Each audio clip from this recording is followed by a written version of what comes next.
Hello, everyone, and welcome to the Harsch Review. This is the 13th episode. We have a bonus episode for you on the Oscars. I'm your host, Ryan, and with me is my brother, Sean. Hey, how you doing? Good. I assume you watched the Oscars last night, yeah? I did my best to stay awake. They were very boring, but yes, I watched them. Yeah, usually they don't really engage me that much, but we wanted to talk about some of the winners and just get initial impressions. What did you think, Sean? Overall, what did you think of the distribution of the winners? Well, I thought it was very predictable and fair. I mean, just to back up for a second, I don't know why I watched the Oscars. It's like the most boring 4 hours on TV that I can think of. You don't watch the pre-show? Oh, no. I mean, I'm not even really paying that much attention majority of the time anyways, just kind of doing other things and multitasking and stuff. But I just, Jimmy Kimmel's the host. He had some funny moments here or there. And overall, it was very safe, very bland. If you didn't see it and you just looked at the list, you're not missing out on anything. But yeah, I thought there really wasn't any big surprises for me. It felt very predictable. I don't know. What did you think? You know, I thought that some people who have been working for a long time, who haven't really been recognized, got their due, which is a good thing. So Absolutely. I like the fact that some of my favorite movies from last year got recognized, and there wasn't really anything left out that I can think of off the bat. Just looking at the list of winners right now, I think most of the big heavy hitters got kind of what they deserved in a good way. Yeah, and that's I guess the big debate is it truly, like, for example, we talk about Best Picture, The Shape of Water. I mean, when I saw the movie, I wasn't thinking like, oh my God, this is going to be the best movie of the year according to the Oscars. But it definitely was a good movie, and I felt like a lot of the like, for example, and I know we're going to go through some of them, but like with Gary Oldman, it's like about time, but at the same time, like this was the one that finally won him. I don't know. Yeah, I think it's one of those like Scorsese kind of gimme things where it's been for so long. It's like, okay, we gotta throw him a bone here. Absolutely. Just in case, you know. No, absolutely, I agree.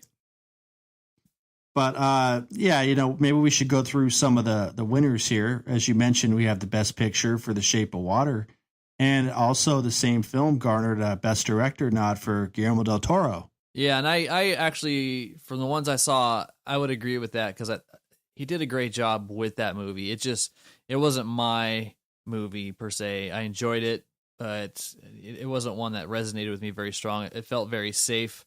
It almost felt like it was his Oscar bait movie, in my opinion. But directing wise, and just the way that movie was shot and looked, it was awesome. Yeah, and I mean, I think he's a visionary director for sure. He's got a definitive look to his films, a lot like a Tim Burton maybe. It's just interesting to see what he'll do next, where he's going to go from here. I think he's a great director. I think it's a big win for him and what he's been doing over the years. So. Yeah, he's got hats off to him. I agree. He's got an interesting resume, and then he landed here. So it really seems very purposeful for him to kind of take his own quirkiness and play it kind of safe, yet at the same time push the boundaries a little bit. I mean, I enjoy The Shape of Water, but again, it is a little bit of a departure for him as much as there's familiarities within it. Yeah, I mean, I had honestly no idea he was the director of this movie until I saw the credits. I mean, I said, oh, okay, he did it. And then, but I mean, if you take this movie along with Pan's Labyrinth, they're kind of like companion films because they're very similar in a lot of ways. Yeah. In terms of just kind of being a little weird, but definitely creating this whole other universe that's in his mind and the way he wants to execute it. Yeah. And he's also got Hellboy and Pacific Rim and just a few others on his resume. So he definitely plays close to home. He has his preferences and his style. So I like it. But again, I was a little bit surprised. I mean, did you feel that any of the other nominees should have gotten it over that one for picture or directing? I mean, I was leaning a little bit towards Three Billboards. I thought that was a really good movie in terms of just encapsulating a lot of different emotions. The screenplay was excellent. I thought the acting was top notch. So after seeing that movie, I was honestly a little blown away. I really liked it. Yeah. It's kind of a small movie. It really doesn't. I mean, not a lot happens in it, but it's really just kind of a good story about redemption and about characters have a discernible arc. Whereas with Shape of Water, it's like this is just kind of a story set in a time based on a book. Whereas Three Billboards, I think you should have given a little bit to the director, or at least for him writing it as well. That's true. That's true. I mean, it did get Frances McDormand Best Actress and Sam Rockwell a supporting actor, who I was really excited to see Sam Rockwell win. I'm a huge fan of him. Me too. Almost everything he's in, he's great. Maybe with the exception of Gentlemen Broncos, but I don't know. That movie's still kind of funny. I mean, take it back to like Green Mile. I mean, every scene when he was in that movie, and I mean, just seeing him in that movie, and then later on down the road, it was like, oh yeah, that was Sam Rockwell. But he kind of stole every scene in that movie to me, playing just some crazy guy. Yeah, but, he's great. He's kind of like our generation's maybe like definitive actor. It was Philip Seymour Hoffman, but sadly he passed on. I think Sam Rockwell, he chooses his roles pretty well for the most part, and he definitely delivers. And this is some good recognition because he was outstanding in this movie. Well, it's funny you mentioned Hoffman, because he, at the end of his Oscar speech, that's who he thanked. So I thought that was pretty awesome of him. Yeah, it's a good tip of the hat because, good actors these days are really kind of few and far between. In terms of just how they represent themselves and how they stay true to the art form. Well, and him and Woody Harrelson were up for the same Oscar. What I like about Rockwell and Harrelson is they feel like they're actors to me. They don't necessarily feel like celebrities. Right. So there's that, like Gary Oldman again for Best Actor as well with Darkest Hour. I mean, he feels like that's a true actor who's really into what he does.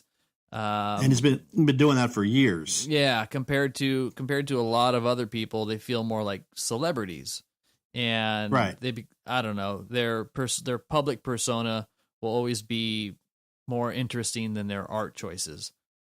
I mean, if I passed Gary Oldman on the street, I don't know if I'd recognize him at first. Yeah, not unless he was up in his Fifth Element getup. Right, or dreadlocks, True Romance. Yeah. But I mean, going through that category, I mean, it seems honestly kind of like a boring movie.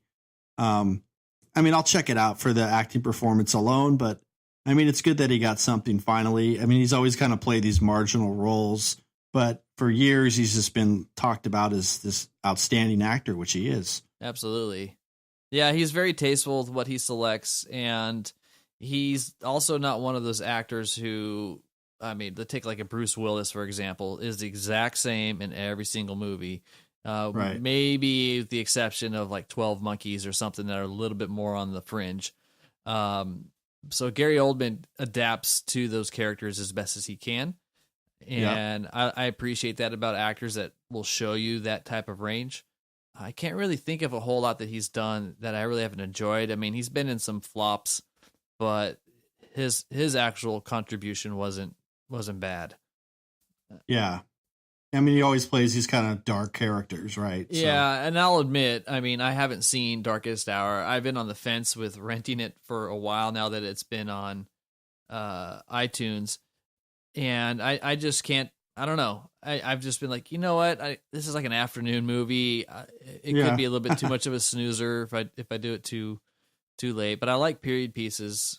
I just keep thinking without seeing it, this is, take this for what it is. But how much was it based off of his acting versus the makeup and the whole production for playing Churchill? I don't know. But from what I'm hearing, I mean, he would have been the last guy I would have picked to play Churchill, but I guess he pulled it off as evidenced by his Oscar, right? Yeah, that's true. That's true. I mean, big win for his home country. I mean, I'm sure he's playing that role with conviction. I mean, that guy's a hero over there. Yeah, that's true. Everybody loves him over there, and it's nice to see him get the nod and actually pull through. Everybody kind of knew he was going to do it. I mean, he was up against Daniel Day-Lewis and Daniel Kaluuya, and and Denzel Washington, who I'm not a fan of, and Timothy Chalamet for Call Me by Your Name. Daniel Day-Lewis, I haven't seen him in Phantom Thread either, but not a fan of Denzel, huh? No. He's the same guy all the time, and his arrogance and cockiness just comes through. He's had some great movies, and he's had some good roles. Sure. But for the most part, I mean, I don't know. I'm watching Denzel half the time. I never truly believe the character he's playing is the same approach. Well-spoken, intense guy who's always pointing and talking down to you. I can respect that. Okay. Yeah. Duly noted, sir. Noted. So, I mean, want to look at screenplay? Let's do it. Screenplay. Original screenplay, Jordan Peele for Get Out. I know. That was probably the most exciting handout for the night. Yeah, good for him. I really like that he got that. It seemed like a labor of love to him. I don't think he didn't know if this movie was going to be made or not, and he actually got to go through with something that's totally out of left field for him. I mean, coming from a comedy vein. Yeah, that's true. Yeah, I can appreciate it. I think that he did a good job in that movie. With that movie, and I don't know. I mean, I really enjoyed it for what it was. I enjoyed seeing Get Out. I mean, it was like a $5 million budget, and he did a lot with it. But I did no idea it would get this much Oscar attention. A little overrated, in my opinion. I don't know. Sure, I agree. I think originally it was okay, but it was like a kind of a shitty, like a well done shitty movie you'd find on Netflix at like 2 a.m, maybe. Yeah, that's the thing. It was all right, but I mean, I wasn't like raving about it when I was done watching it. I've kind of seen that done before with a lot of like kind of B schlock type movies. Yeah, I agree. It was good though. I mean, I didn't like dislike it. No, it was well made. It was original. It had a strong point to make, and it did a great job executing that. I have a feeling a lot of times with these Oscars that they become very political, and the subjectivity can be absent in a lot of different things. Right. And not saying it didn't deserve any of its accolades or any of that kind of stuff, but I was pretty surprised. It felt like felt a little bit forced to say that he should have been nominated in some of those other categories. So this was, I think, their nod towards that. But good for him. Good for him. He gave another nod towards Kobe as well. Yeah. He gave a great speech, and then Kobe went up there. And there's this, I don't know. I think this Oscars was so plain and vanilla in a lot of ways, and it just kind of brings me to this, there's a lot of females that did a great job of addressing the current sexual harassment culture in the entertainment industry, the Me Too movement, and all that stuff. And then I thought there were some other ones that were doing a little bit of man shaming. Right. So some did a great job, and other ones were not so much, or I kind of just feel a little bit bad for everybody in the room going like, look at, not every man's a creep. We get it. And we definitely, not everybody's Harvey Weinstein. Yes, I know, but it was just here for best director. I think it was Emma Stone was like, here are 4 men, and said the female. It's like we get it. I get it. You're making your point, and people continue to do that, and it's a good platform to do it. So I give them props for it. But at the same time, it's especially you see somebody as nice as Guillermo win. You don't ever want to feel guilty for something that's you're not directly contributing to. I mean, he might look like a Mexican Harvey Weinstein, but I think he's far from that. Sure. So it was a weird mix through the night where I thought there's some very powerful speeches and very good discussion about the current state of affairs in Hollywood. I mean, even Jimmy Kimmel did a great bit calling out Harvey Weinstein in the beginning. Sure. And then there's other times to where it just kind of fell flat. I think they could have exercised that wrap up music a little bit more. Yeah, I know. Well, the point, wrap it up. The point I wanted to make is that with Kobe winning, which I had no idea until he was there, I was like, oh, Kobe. Is there's people saying like, well, he's had sexual harassment issues in the past. Should he have won? Rape, maybe. Yeah, and I'm like, well. I guess that just leads you to the question of what are the qualifications for an Oscar? And it's a debate I don't even want to go into. I understand it can, if for the current era, it's definitely a very sensitive issue as of why reward a human being who could be a total piece of shit. But at the same time, are the Oscars peer nominated? And what does that look like? Where's that statute of limitations for that? It was just a weird feeling throughout the whole night. I think sometimes you really have to, and this is kind of a tough one, but you really have to divorce the artist from like what he does in his personal life. Yeah. And, I think like throughout history, a lot of like famous, notable people have honestly been creeps. And, like you want to go with the Kevin Spacey, it's like, okay, the guy's a complete creep, but I'm not going to think lower of the movies he's done. He's a fantastic actor. He's just got some serious problems. Yeah, I learned that as a musician where, that's probably where the biggest hypocritical aspect comes in, because a musician's life is not as much in the spotlight. How many musicians and music do people listen to where they weren't influenced by drugs or didn't do crazy things? You're going to turn that song off every time it comes on. Like there is same with art, and just all throughout, there's a lot of people who might have lifestyle choices they're not aligned with, and then there's those who've done harm to others. Same thing with Michael Jackson and the stuff that surrounds him. Like, where do you take it? That's for everybody. Yeah. That's for everybody to decide, not for us to judge. Exactly. But the work still stands up. If you said that, you wouldn't be listening to half of what the Beatles did. Oh, absolutely. I guess really at the end of the day, that is for every individual to kind of determine. For me, as tough as it is to get through watching Oscars, it did not seem like they were celebrating the movies as much. It was more like just grandstanding for all the current issues and things that are going on, which doesn't really turn into good TV. And so it's just a soapbox. I know. And I'm looking at it going like, okay, I get it, but we're supposed to be honoring, people that make the movies and stuff. It is a place where you address these issues, but it felt like that was more of what's on everybody's mind. It felt like remember those old like sitcoms where it would be like, and on a very special episode of Growing Pains. Oh yeah, and then it would be like they'd Michael find a joint, a joint in his locker or something, and that's kind of what this Oscar felt like. Yeah. Like a very special episode of the Oscars. We're going to talk about all the current issues that you've heard in the last few months, and it's like, okay, we get it. We've been bombarded with a lot of this stuff, but at the same time, it's pure entertainment, and it's really at the end of the day, it's the Oscars are self-congratulatory, and it's just like slapping your own back. Yeah, that's true. That's true. It's kind of ironic that these people that we revere merely only for their work and not so much for what they come and say when we see who they really are, that now they have a platform and they get to speak. So it's like everybody files up and says their piece, and then it doesn't mean you're going to change everybody's mind.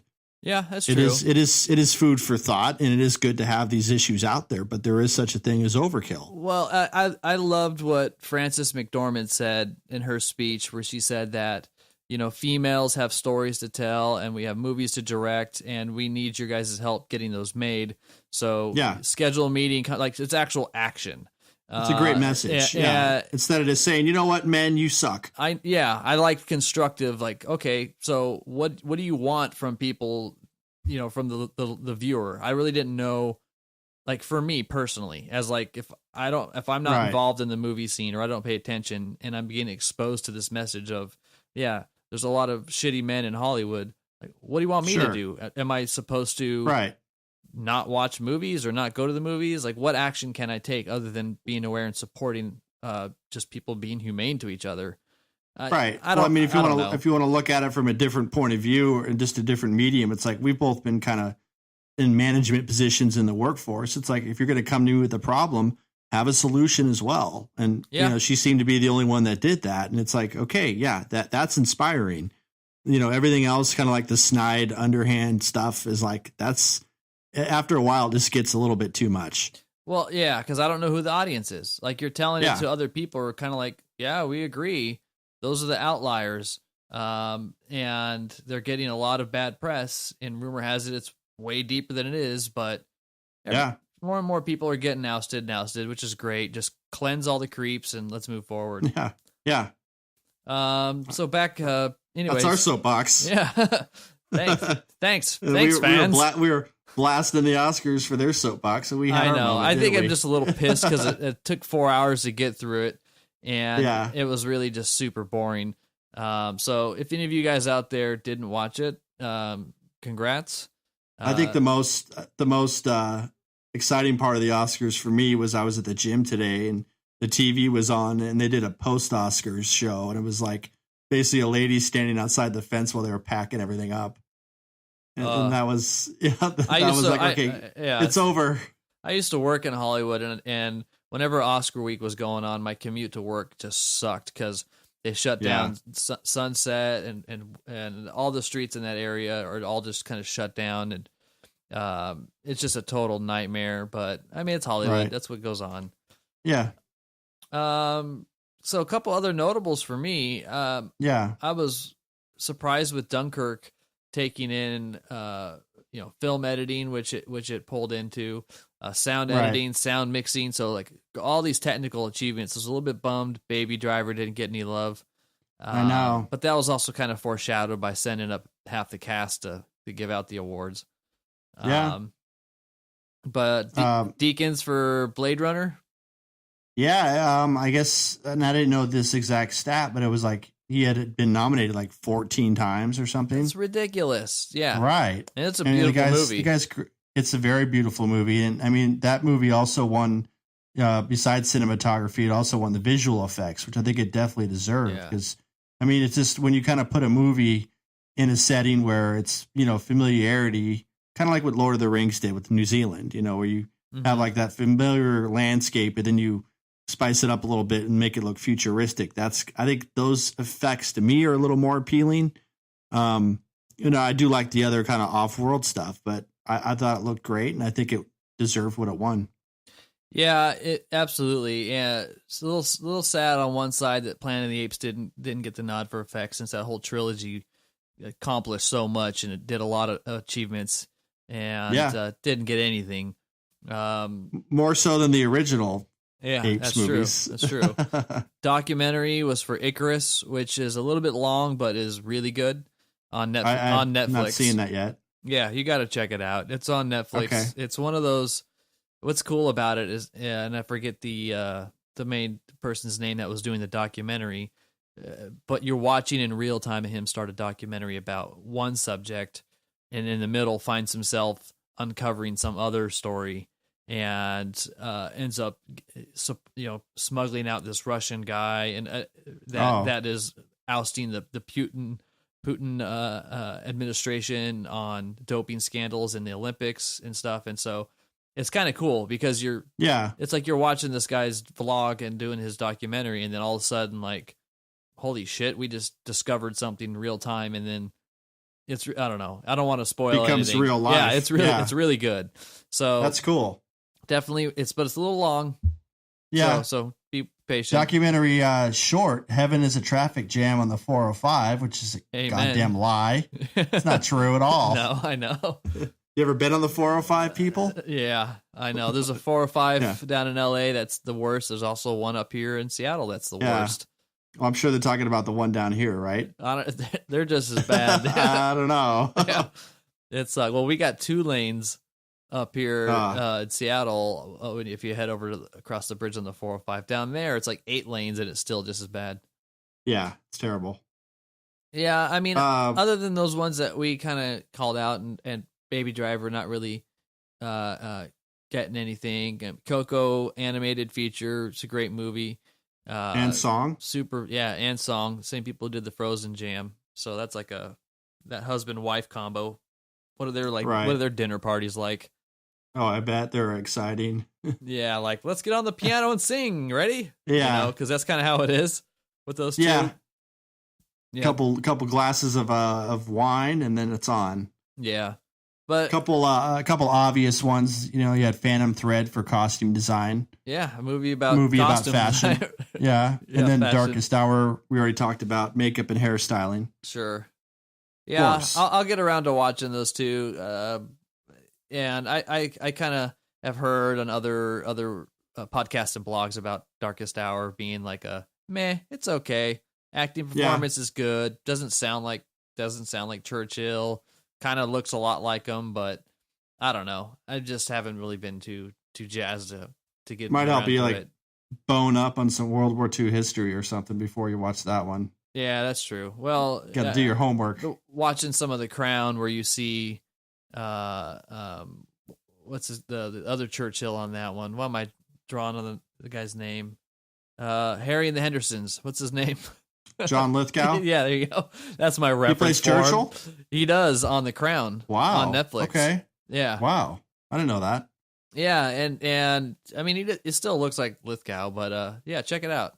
Season. Okay. It's an interesting show. It's slow and it's hard to really care about like royalty and their social problems. I mean, I don't care. Yeah. It's like watching a modern Downton Abbey, basically. Really white people. Yeah, but that series, The Crown on Netflix, is so beautifully shot. It looks so good. And just the environments and things, so it's very well made. And if you can nail all those technical aspects, I don't care what it is, I'll watch it. Sure. Yeah. So those are some of the things I prefer. Very nice. Yeah. I mean, I did not know that about you. No. Yeah. I'm all about the technical stuff. Yeah. But I kind of feel like we're trying to squeeze a dollar out of a dime here. Yeah, I think we're good, right? Yeah. Anything else? No. Right. Anything that you want to come away with that you're gonna 3 Billboards I definitely want to see. I'll get around to Darkest Hour.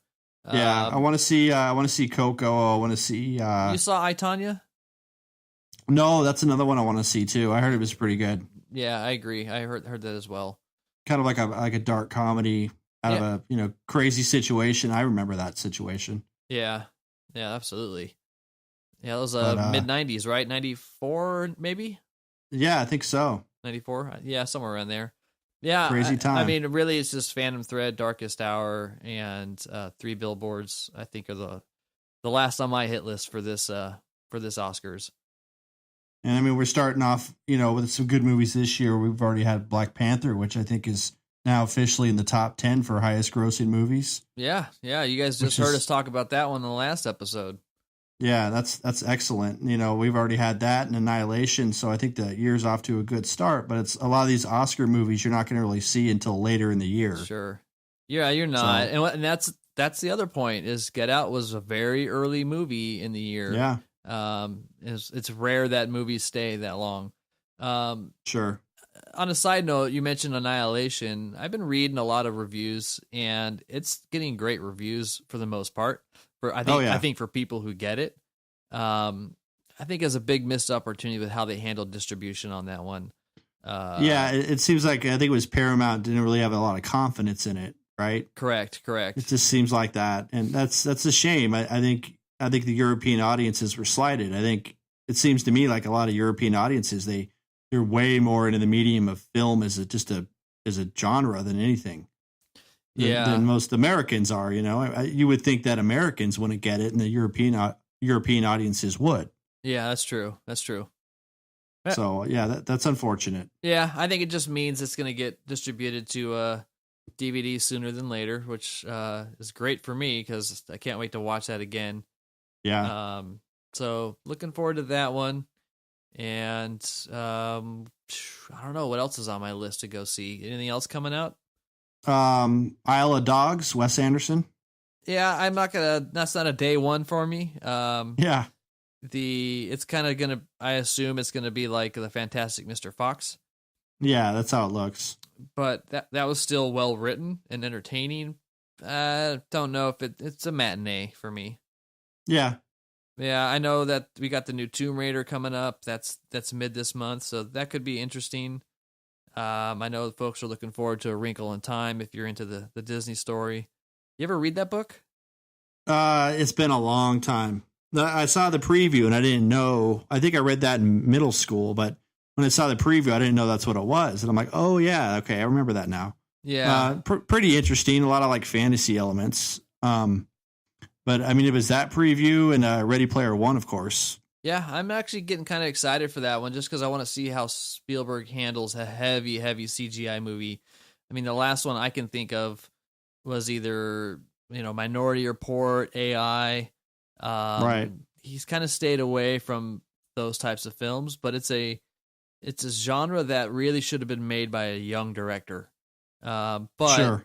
I want to know, because there's so many Easter eggs in that entire movie, so many pop culture references where people are doing frame by frame and spotting characters from all franchises and movies, hundreds. I think I'd like to read the book, before I see that movie, just to kind of see where the book's coming from, because I heard that's good too. That's true. But it's interesting. I didn't know that. Yeah, that's kind of the whole. So I'm kind of curious how a book is going to portray that, because visually, you're watching, people from Street Fighter and jogging next to Halo Master Chief with the Power Rangers and Pikachu's in the DeLorean and Tron vehicles, like the old Iron Giant from the 60s. The list goes on. It's like RoboCop. Yeah. Oh yeah. It's just Is he? I'm almost positive you're going to see every 80s pop culture reference in there somewhere. And that's a must see, I think, for the theaters. So definitely going to watch that one. Yeah, so it's either going to kill and be visually what you want, or it's going to totally bomb, and all you can get from it is what did you spot. It could just be a big screen version of Stranger Things, right?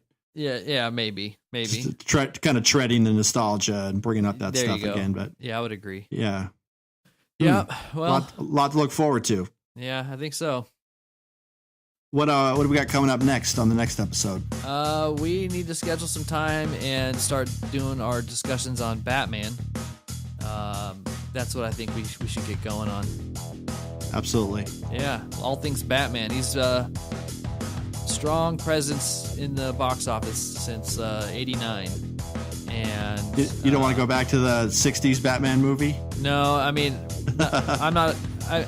While I appreciate what it was for its time, even the Oscars snubbed Adam West in their memorandum show. But it's not for me. But but I get it. But sure. We'll start with the '89 Batman, and we're gonna work our way through and just kind of have a good discussion about that with the resident Batman expert. Nice. Yeah. Looking forward to it. Yeah, me too. We'll figure that one out. All right. Well, that's it for the Harsch review on the bonus episode, and we'll see you soon. I'm Ryan. My name is Sean. We'll see you at the movies. Have a good one.